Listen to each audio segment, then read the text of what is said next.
ओम गण गणपते नमः। अपने इष्टदेव, गुरुजन, अपने मित्रजन और शुभेच्छुओं को नमन करते हुए वरुण एस्ट्रो सेंटर पे आपका स्वागत है। हम दैनिक पंचांग लेकर आए हैं। इसकी प्रस्तुति हम बराबर करते आए हैं पिछले दिनों से, और आपके सुझाव के अनुसार इसमें कुछ न कुछ बराबर नयापन ला रहे हैं और पंचांग को बेहतर प्रस्तुति करने के लिए हम कृत संकल्प हैं। तो चलिए, पंचांग में क्या क्या आज की प्रस्तुति है यह आपके से परिचय करा दें। तो सबसे पहले पंचांग के पांचों अंग जो होते हैं उनके बारे में पहली प्रस्तुति होगी है। दूसरी प्रस्तुति मुहूर्त, शुभ और अशुभ मुहूर्त से संबंधित है। तीसरी प्रस्तुति हमारी ग्रहों के गोचर की स्थिति है कि आज विभिन्न ग्रह कहाँ पर गोचर कर रहे हैं, किस नक्षत्र में हैं, उनका सार क्या है, आदि आदि। अगली प्रस्तुति हमारी जो चौथी प्रस्तुति है, ये जन्म नक्षत्र के अनुसार कैसे दिन होने के संकेत मिल रहे हैं। यह किसी भी व्यक्ति के चंद्रमा जिस नक्षत्र में होते हैं जन्म कुंडली में, उनके नक्षत्र के अनुसार और उनके नक्षत्र स्वामी के अनुसार यह दिन देखा जाता है। तो जो संकेत मिल रहे हैं, जिसे तारा बल भी बोलते हैं, वह यह प्रस्तुति है। अगली प्रस्तुति हमारी चौघड़िया ज्योतिष पर है। जो पिछले 4 अंग प्रस्तुति को से संबंध रखते हैं या जो इनकी जानकारी है कि आज का दिन कैसा होगा, हमारे लिए कैसा दिन है, उनके लिए भी सूक्ष्म चौघड़िया किसी समय को करने के लिए कौन सा चौघड़िया उपयुक्त होगा, कौन सा काल उपयुक्त होगा, कौन सा अवधि उपयुक्त होगी, ये सारी चीज चौघड़िया ज्योतिष के अंतर्गत है। किंतु चौघड़िया ज्योतिष उसके लिए भी उपयोगी है जिनके पास अपना जन्म विवरण नहीं है, जन्म नक्षत्र नहीं है, तो वे नहीं देख सकते कि मेरा जन्म नक्षत्र कौन सा है, जन्म कुंडली नहीं बना है, तो ऐसी स्थिति में भी चौघड़िया ज्योतिष उपयोगी होता है। तो अगली प्रस्तुति जो नई प्रस्तुति है वह भी लेकर के आपके सुझाव के अनुसार आए हैं कि अंक शास्त्र क्या संकेत कर रहे हैं आज के दिन के बारे में। यह आपके मूलांक से संबंधित है, जो कि जन्म तारीख के अंकों को जोड़कर एकल अंक बनाकर 1 से 9 तक ताकि आए, उसके अनुसार कैसे दिन रहने के संकेत हैं। तो ये हमारी प्रस्तुति है। मेरा प्रयास है कि सही डेटा के साथ आपके पास यह प्रस्तुत रहे और बराबर प्रयास रह रहा है कि इसमें कुछ नयापन रहे और आपका सुझाव इसमें बहुत कारगर होता है, बहुत काम कर रहा है। हम आपके सुझाव बराबर मिल रहे हैं, इसके लिए हम आपके आभारी हैं। आप हमारे वीडियो को सुन रहे हैं, यह भी हमारे लिए गर्व की बात है और इसलिए आपसे मेरा मनोबल बढ़ रहा है और इसके कारण हम कुछ नया छोटा छोटा वीडियो लाने का प्रयास कर रहे हैं जो आपके लिए और उपयोगी हो सकता है। तो अंत में मैं यही कहता हूँ कि आपका मेरा वीडियो आपको मिलते रहे, इसके लिए आप सब्सक्राइब बटन दबाना न भूलें। ये आपके मित्रजन, परिजन और शुभेच्छु इनका लाभ से वो भी लाभान्वित हो सके इस प्रस्तुति से, इसके लिए उन्हें शेयर भी करें YouTube के लिंक को, और हमारे YouTube को लाइक करना न भूलें, जिससे कि हम थोड़ा मनोबल बढ़े, हमको शक्ति मिले और हम इसमें और प्रस्तुति कर सकें, नया वीडियो ला सकें। तो इन्हीं शब्दों के साथ हम देर न करते हुए अपने प्रस्तुति पर चलते हैं। अंत में भी यह बता देना चाहते हैं कि डेटा जो भी है वह दृक पंचांग से लिया गया है स्थानीय पटना के समय के अनुसार। जन्म कुंडली सुबह 5 बजे का होता है और छवि जो है जहां भी है वह हमारे गूगल से लिया गया है। तो चलते हैं हम अपनी प्रस्तुति की ओर। 2 फरवरी 25 का पंचांग आपके समक्ष प्रस्तुत। सूर्योदय 6:33 पर, सूर्यास्त 5:34 पर, दिशा सोल पश्चिम। पंचांग के 5 अंक: वार रविवार, तिथि प्रातः 9:14 तक चतुर्थी, उसके बाद पंचमी, नक्षत्र देर रात्रि 0:52 तक उत्तराषाढ़ा, उसके बाद रेवती, योग प्रातः 9:14 से तक शिव, उसके बाद सिद्ध, करण प्रातः 9:14 तक विष्टि, उसके बाद बवर। ये रहे पंचांग के 5 अंक। इसमें थोड़ा सा ध्यान देने जो बात है, जो हम अंतिम में फिर बताएंगे कि प्रातः 9:14 से तक से पंचमी तिथि आरंभ है। वहीं 0:52 से तक उत्तराषाढ़ा नक्षत्र है, उसके बाद रेवती नक्षत्र है। योग 9:14 के बाद सिद्ध शुभ योग है। अब आगे महत्वपूर्ण मुहूर्त को भी देखते हैं। अभिजीत मुहूर्त दिन के 11:41 से 12:25 तक, अमृतकाल रात्रि 8:24 से 9:53 तक, सर्वार्थ सिद्धि योग, नोट क्या करें, सर्वार्थ सिद्धि योग सुबह 6:33 से 12:52 तक है। रवि योग देर रात्रि 12:52 से प्रातः सुबह सूर्योदय तक है। विजय मुहूर्त अपराह्न 1:54 से 2:38 तक। गोधूली बेला जो संध्या की हुआ करता है 5:32 से 5:58 तक। निशिता मुहूर्त जो देर रात्रि में ही होता है 11:37 से 0:29 तक। अशुभ मुहूर्त पर थोड़ा ध्यान दें। अशुभ मुहूर्त अपराह्न 4:11 से 5:34 तक। गुलिक काल 2:49 से 4:11 तक। यमगंड दिन के 12:03 से 1:26। वर्ज्य 11:28 से 12:58। भद्रा मुहूर्त प्रातः 6:33 से 9:14 तक, यानी 9:14 तक खत्म। गंडमूल, ध्यान दें यहाँ, गंडमूल रात्रि के 0:52 से सुबह 6:32 तक। यह कल भी आगे भी जाएगा, लेकिन 6:32 चूँकि सूर्योदय से अगले सूर्योदय तक पंचांग बनता है, तो ये स्थिति है। वहीं पंचक सुबह 6:33 से कल सुबह 6:32 तक। यह शुभ मुहूर्त हुए। आकाशीय स्थिति को यदि देखते हैं तो चंद्रदेव उत्तरा भाद्रा नक्षत्र में, शनि के नक्षत्र में आ चुके हैं, मीन राशि में हैं। मीन राशि से जब वे गोचर करेंगे, अगले राशि में जाएंगे, तब जो है ये गंडमूल की स्थिति बनती है। अब आगे देखते हैं ग्रहों की और स्थिति कि कमज़ोर ग्रह कौन कौन हैं। तो कमज़ोर ग्रह में चंद्रदेव खुद हैं और शुक्रदेव हैं। वहीं ओल्ड एज में मंगलदेव तथा शनिदेव हैं। शेष ग्रह फलदायी हैं। इस प्रकार मित्र राशि में कोई ग्रह नहीं, शत्रु राशि में 3 ग्रह, सम राशि में 5 ग्रह, स्व राशि में 1 ग्रह है। शनि की राशि में और बृहस्पति की राशि में सबसे ज़्यादा ग्रह हैं, 3 ग्रह हैं, और बुध की राशि में 2 ग्रह हैं। नक्षत्र के अनुसार देखें तो मित्र नक्षत्र में 5 ग्रह, शत्रु नक्षत्र में 2 ग्रह, सम नक्षत्र में 2 ग्रह हैं। इस प्रकार शनि के और चंद्रदेव के नक्षत्र में सबसे ज़्यादा 3 ग्रह हैं, और बृहस्पति देव के नक्षत्र में भी 2 ग्रह हैं। इस प्रकार शनिदेव और बृहस्पति देव शक्तिशाली ग्रह उभर रहे हैं आज। शुक्र, राहु, केतु, बुध, केतु, मंगल ये स्वतंत्र ग्रह हैं, क्योंकि इनके नक्षत्र में कोई ग्रह नहीं है। अब सरस्वती पूजा का योग के बारे में बताता हूँ। सरस्वती पूजा योग चूँकि 9:14 से पंचमी है, और 9:14 के बाद सिद्ध योग भी है, और वहीं सर्वार्थ सिद्धि योग भी आज 12:52 तक है। इन सभी योगों को देखकर तथा गंडमूल रात्रि से आरंभ होगा, जो कि कल तक चलेगा।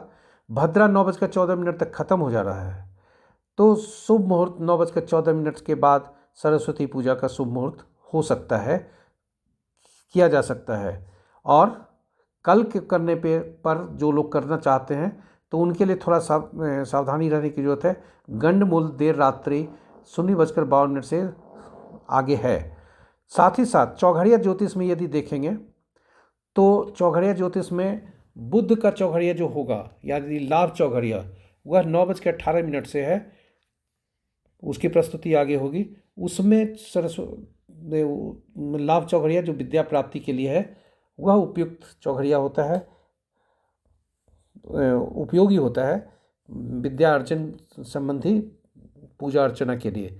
तो इस प्रकार अगर कहें तो 9:18 से पूजा कर सरस्वती पूजा का योग बन रहा है।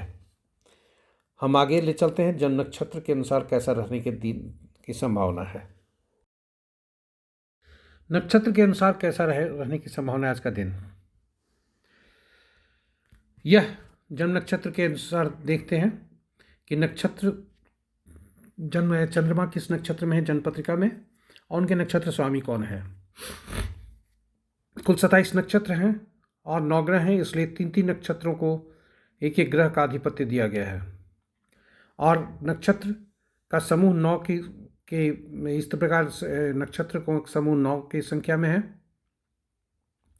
और दूसरा, चौथा, छठा, 8वां, 9वां नक्षत्र जो होता है जन्म नक्षत्र से, ये सुफलदायी होते हैं। वहीं तीसरा, 5वां, 7वां नक्षत्र थोड़ा कष्टदायी होते हैं। इसी क्रम में हम तीनों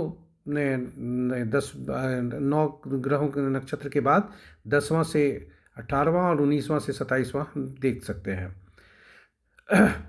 अब हम देखते हैं, चूंकि देर रात्रि 0:52 तक उत्तराषाढ़ नक्षत्र है, यानी आज दिन भर और मध्यरात्रि तक, तो दिन के कैसे संकेत मिल रहे हैं। चंद्र नक्षत्र में, मंगल नक्षत्र में चंद्र, मंगल, बृहस्पति, बुध तथा शुक्र के नक्षत्र में जो भी जातक जन्मे होंगे उनके लिए दिन शुभता के संकेत लेकर के आ रहे हैं। वहीं राहु, शनि, केतु के नक्षत्र में जो व्यक्ति जन्मे होंगे उनके लिए थोड़ा सावधान रहने की जरूरत है, सचेत रहने की आवश्यकता है।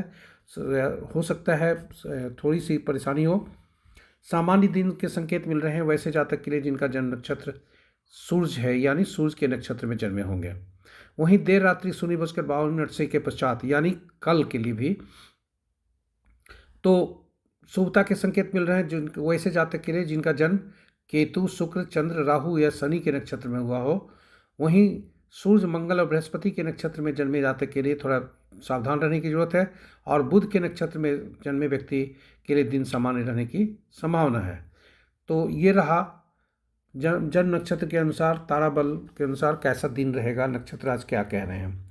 अगली प्रस्तुति हमारी है चौघड़िया ज्योतिष, जो मुहूर्त होती है पूजा आदि सभी अच्छे अच्छे कार्यों के लिए।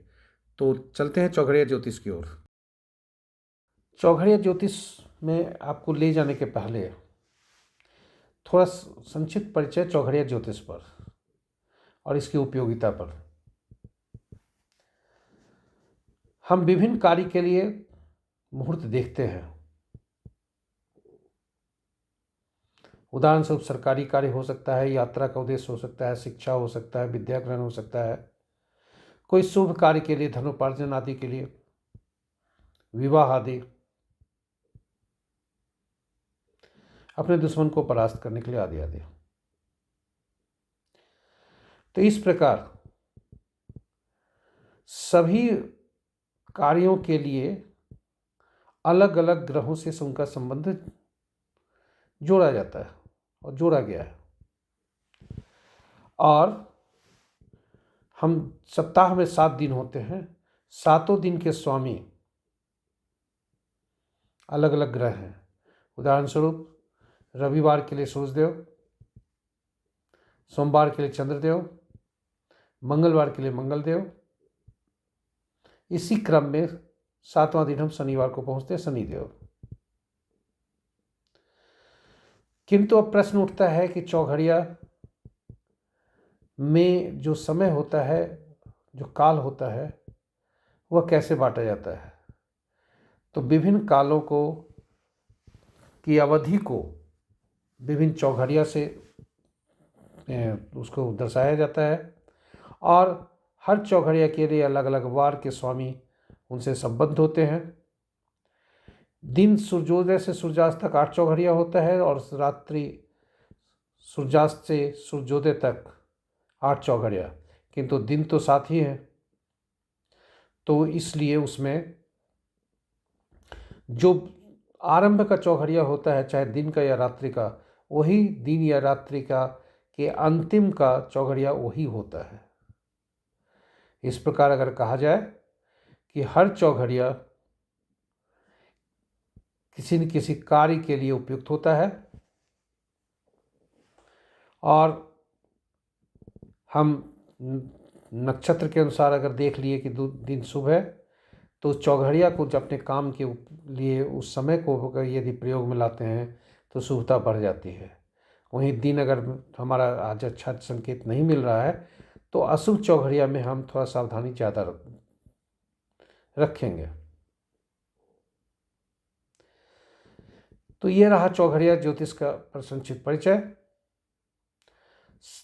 दिन के चौघड़िया पर कभी कभी ऐसा भी होता है कि कुछ अधिव्याप्त स्थिति होती है, और वह व्याप्त स्थिति वार वेला, काल वेला आदि से ग्रसित जब भी होता है कोई चौघड़िया, तो उस चौघड़िया को उपयोग में नहीं लाने की सलाह दी जाती है। रात्रि का काल रात्रि जो बेला होता है, उस चौघड़िया को भी उपयोग में नहीं लाना चाहिए।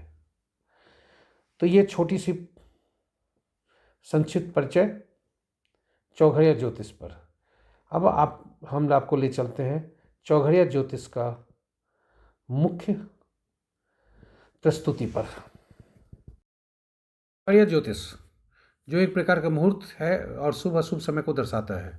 किसी भी शुभ काम को करने के लिए इसका उपयोग किया जाता है। वैसे जातक के लिए जिनका जन्म नक्षत्र नहीं मालूम है, उनके लिए भी यह शुभ उपयोगी है। पूजा आदि शुभ काम करने के लिए भी उपयोगी है। साथ ही साथ हर ग्रह पे हमने इस चौघड़िया ज्योतिष के बारे में एक संक्षिप्त परिचय पिछले वीडियो में दिया है, चौघड़िया ज्योतिष के पहले भाग में, और उसमें हमने देखा है कि हर कार्य को करने के लिए कोई न कोई ग्रह संबंध है, और हर ग्रह का संबंध स्वामी कोई न कोई दिन के वार के बनते हैं, यानी रविवार के, सोमवार के, तो सभी वहाँ से लेकर के शनिवार तक कोई न कोई ग्रह उनके स्वामी बनते हैं, दिन के स्वामी। और वही दिन के स्वामी चौघड़िया ज्योतिष, चौघड़िया उनको एक एक मिला हुआ है। तो इस प्रकार अगर कहें तो हर चौघड़िया किसी न किसी शुभ काम को करने के लिए उपयुक्त है। वैसे देखने से लगता है कि काल, उद्वेग, रोग, मंगल आदि नुकसानदायक हो सकते हैं, लेकिन किसी न किसी कार्य को करने के लिए वे उपयोगी होते हैं।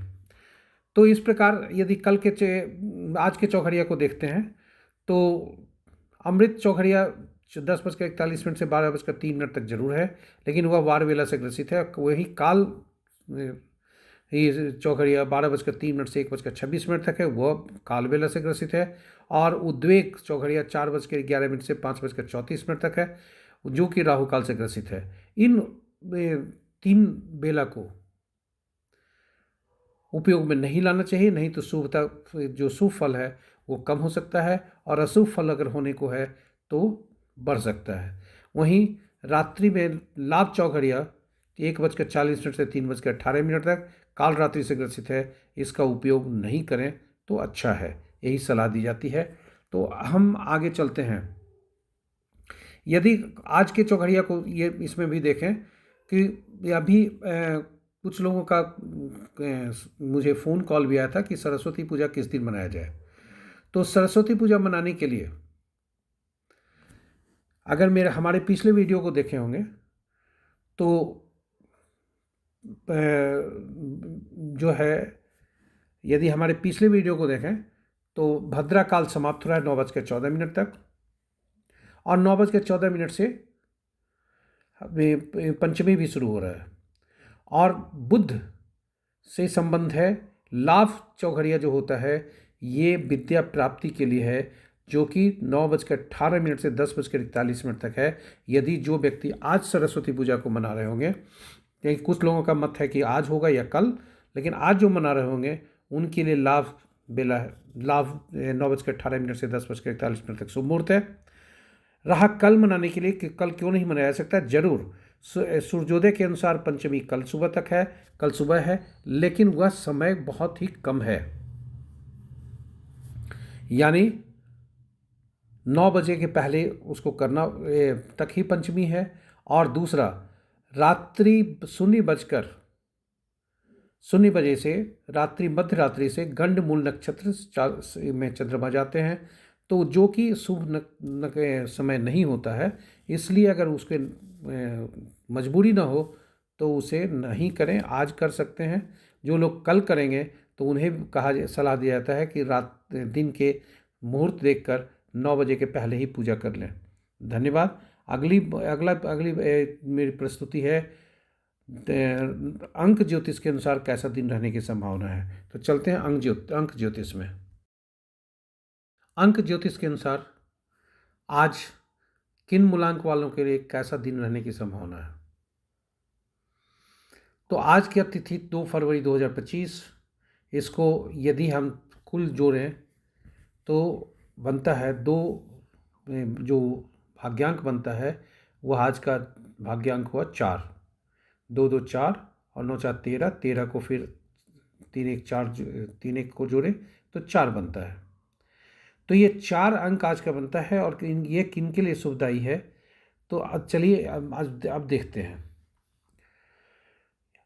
जिनका मूलांक 1 हो उनके लिए दिन सामान्य है, यानी जिनका जन्म 1 10 19 28 को हुआ होगा, उनके शासक ग्रह सूर्य हैं, उनके लिए दिन सामान्य रहने की संभावना है। वहीं जिनका मूलांक 6 है, यानी जिनका जन्म 6 15 24 को हुआ है, या 7 मूलांक है, जिनका जन्म 7 16 25 को हुआ है, उनके लिए दिन उत्तम रहने की संभावना है। थोड़ी सावधानी रहने की जरूरत है उन्हें वैसे जातक का। जिनका मूलांक 4 है, यानी जिनका जन्म 4 13 22 31 को हुआ होगा, जिनके शासक ग्रह राहु बनते हैं। शनिदेव जिनके शासक ग्रह बनते हैं 8 मूलांक वालों का, जिनका जन्म 8 17 26 को हुआ होगा। और मंगल देव जिनके शासक ग्रह बनते हैं 9 मूलांक वाले का, जिनका जन्म 9 18 27 तारीख को हुआ होगा, उनके लिए थोड़ा सावधानी रहने की जरूरत है। Be careful. और जिनका मूलांक 2 और 3 है, यानी जिनका जन्म 2 11 20 29 को हुआ हो, या जिनका जन्म 3 12 21 30 को हुआ हो, जिनके शासक ग्रह क्रमशः चंद्रदेव और बृहस्पति देव बनते हैं, उनके लिए दिन अच्छा तो नहीं है, लेकिन उतना खराब नहीं है। तो ये रहे 2 फरवरी का अंक ज्योतिष के अनुसार कैसे दिन रहने की संभावना है। आशा करते हैं कि यह प्रस्तुति दैनिक पंचांग आपके लिए उपयोगी हुआ होगा और आप इसे अपने उपयोग शुभ कार्य करने के लिए उपयोग कर रहे होंगे। भविष्य में भी इस तरह की प्रस्तुति, पंचांग की प्रस्तुति प्रतिदिन हो रही है। कुछ और नई प्रस्तुति, जैसे सरस्वती पूजा के मुहूर्त पर हमने आज अपनी प्रस्तुति भेजा है, पोस्ट किया है। आपसे आग्रह है कि YouTube चैनल को शेयर करते करें, और ताकि जो है आपको हमारी हर प्रस्तुति आपके तक पहुंच सके, उससे आप लाभान्वित हों।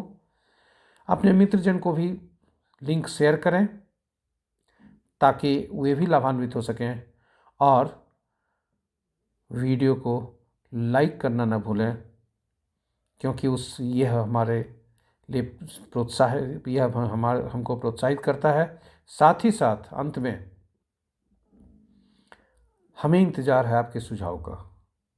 तो इन्हीं शब्दों के साथ आपसे विदा लेता हूँ, सरस्वती माँ की आराधना के साथ। जय माँ सरस्वती। और बसंत पंचमी का त्यौहार आपके लिए शुभदायक हो। दिन आज का शुभ हो। नमस्कार।